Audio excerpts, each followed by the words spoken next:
But again, in intelligence, and I know you know this, I'm just for the audience, and I know most of them know it. The point is, in intelligence, you can always hear the official propaganda from the mountaintop, but then you can go on the ground and assess it and observe it. And I mean, I remember in 1999 going to Urban Warrior. This is bipartisan. This is the military industrial complex, COG, continuity of government. And there are the Marines training with role players, over 200 of them, with foreign troops, screaming, "I'm an American, please no, not the camp." And then the Marines were allowing me to videotape. Well, first off, let me explain this. They had journalist tours to the part of the city and a university that was shut down for the urban warfare drills, practicing taking over an American city. And for journalists, they would say, "This is for Bosnia, this is for Macedonia." But then I sent people in, local activists, because they knew who I was. The Marines wouldn't let me get in there. I sent in activists posing as citizens who wanted a tour. And for them, they would show Marines doing interrogations. "Where are you from?" "I'm from San Francisco." "Where'd you get the weapons?" And so then I would watch. This is all on video, by the way. So we sent infiltrators in. And then I had this former Marine Corps captain who was in private. He was their PR guy, Steve Jones, following me. He's on video running up saying, "Get out of here, Jones." Trying to block me when I'm at the fence videoing. But little did he know I had people inside. The cordoned off area. They had 2,000 Marines, foreign troops, tanks, helicopters. It was so shocking with the Coronado landing, the amphibious attack ship, with the amphibious craft landing in Oakland, that I put it out, and people couldn't believe it. They thought I had hired tanks, helicopters, and armies. I've got to hand it to you, Alex. You are very resourceful. That's extraordinary. I mean, I could see, just to be kind of measured, because this is really a time to kind of triple think everything, not to hold us back, but I could see a legitimate government with legitimate interest in its citizens' well-being doing, a mock evacuation scenario, out of good intentions. But what I'm hearing more and more about the deployment and why now after 200 years, and, I just posted a piece on BuzzFlash that people can read where I quote members of military circles and police forces and National Guard saying, "Hey, wait a minute, why do we need these soldiers since, the National Guard can do this, and, we've got police forces who can do this, and we've got emergency people trained in evacuation who can do this." Many people are raising hue and cry. Naomi, so no, go ahead. And the last thing I wanted to say is what chills me particularly is I have this wonderful, heroic, patriotic American major from the Air Force, David Antoon, who's a hero, whom I interviewed in Give Me Liberty. He stood up to the Bush administration, and his whole family's on the watch list now. But I said to him, because I'm a civilian, I said, "So, Major Antoon, if first he explained to me that these warriors don't, answer to Congress, and they don't answer to the people, they answer to the president." And I said, "So if the president says arrest these citizens, what happens?" And he said, "They have to do it." And I said, "Well, if the president says arrest Congress, what happens?" And he said, "They have to do it." And I said, "Well, if senior members of the military say, don't obey these orders, what happens?" And he said, "Well, they get arrested because these orders, the horror is these orders are not illegal. Soldiers are allowed to disobey illegal orders. They are now legal. What they are is immoral." Yeah, but those signing statements have been thrown out on its face, and there's no Fuhrer precept or Nixon saying, it's not illegal when the president does it. The Congress is co-equal.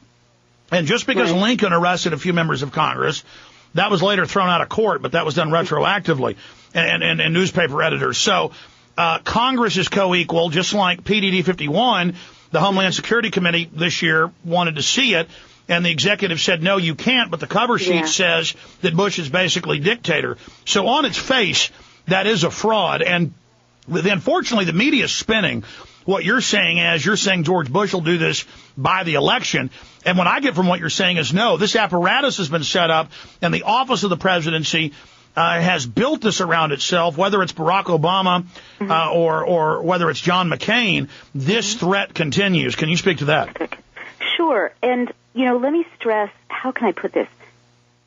It's really important for us to understand, to think differently. We're not in constitutional republic time now. We're in police state time, in the sense that it doesn't have to happen at a certain time frame for it to be a dangerous precedent. I mean, that's what, and I'm not being a radical extremist in saying this. This is how the founders wanted us to think. They wanted us to be just as freaked out that that the president has arrogated a private army to himself, whether or not he does anything with that private army before the election, after the election. They want us to freak out that that has taken place because it upends this delicate system of checks and balances and this absolutely delicate fabric of freedom that we have in America, or that we're supposed to have, in which, we do not face soldiers, on our streets, in our homes, terrifying us, because you can have all the institutions of civil society intact. You can have a judiciary, you can have newspapers, you can have, a parliament or a Congress.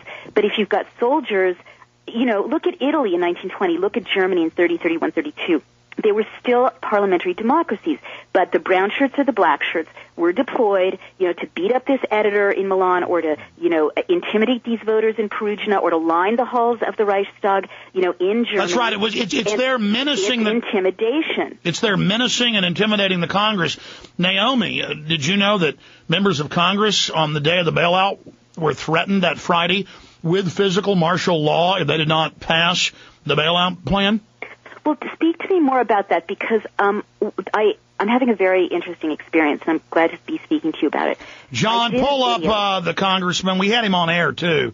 That I know. I've been following this, and actually I mentioned it, Alex, in a radio interview that was posted on YouTube that went very, very viral, in which I was saying, look at the 1st Brigade and look at what Brad Sherman has said in C-SPAN about, individual members of the House being threatened with, quote-unquote, martial law in America if the bailout. So there you have it, though. This is the menacing, the out-of-control criminal executive looting everything, taking trillions, not $700 billion, into offshore corporations and banks. I mean, this is it. It's here. We're under martial law now. Alex, before we, yes, in the sense of how can I put this? I want to be a little bit. How can I put it? More circumscribed, measured, because I don't want people to conclude that it's over. I want people to conclude that no. They've turned it on, and they're trying to implement it incrementally with, hey, the Army's here to help people get out of wrecked cars. Exactly. Again, that's look, the Army's here to help get us out of the broke-down car. It's the stealth coup.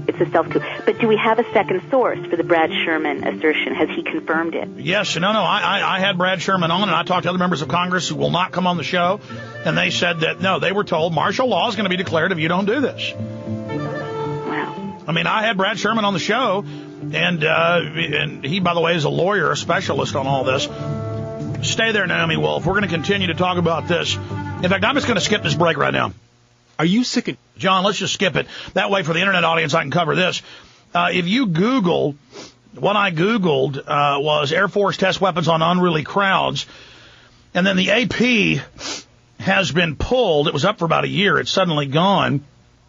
It's been pulled, but LexisNexis can get it for you, but a bunch of other websites saved it. Air Force chief proposes testing pain guns on unruly Americans, and it goes on to say that the Secretary of the Air Force, Michael Wayne, said, we're up for re-election. We doubt that this proposal to test non-lethal weapons on American citizens before deploying them abroad would win him any votes. Specifically, Wayne told Associated Press, if we're not willing to use it here against our fellow citizens, then we should not be willing to use it in a wartime situation, because if it hits somebody with a non-lethal weapon and they claim that it injured them in a way that was not intended, I think that I would be vilified in the world press.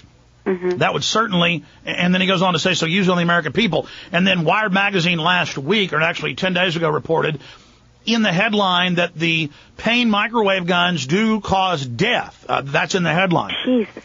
So just Google microwave guns death. And in fact, let's just do that together right now. Let's just Google microwave guns death. Mm-hmm. Mm-hmm. Okay, microwave gun death. And Alex, how can you bear the strain of absorbing these streams of information? I'm having a hard time with just wrapping my brain around the deployment of the First Brigade. Well, I mean, we're in a war situation here. Yeah. And so we just got to be cool and get the info out. Right. But I mean, just like you're doing a great job. Okay, I'm not going with the right headline here. Let me try Army's non-lethal weapon death. Let me see. Army non-lethal. No. Crowd control death. That's it. The New Yorker piece that I cited in Give Me Liberty definitely talked about the microwave guns. What they do is they raise if I remember this correctly, they basically microwave people. I mean, they raise the body temperature, to this excruciating degree from a long distance position.